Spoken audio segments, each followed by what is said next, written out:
ห็ดปลูกเห็ดใส่เชื้อไว้กำลังออกอีกแล้วค่ะนี่ใส่เชื้อใต้ต้นยางนา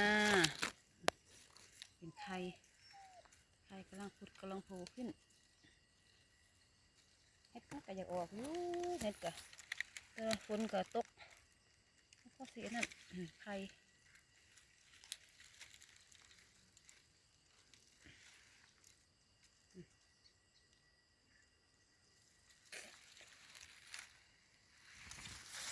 บางสิหัวแตกกำลังจะหัวแตก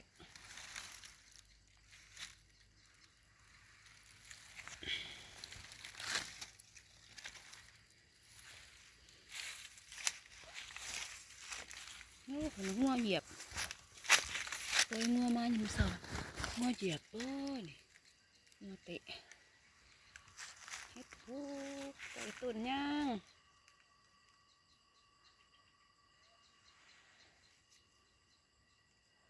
กำลังเริ่มออก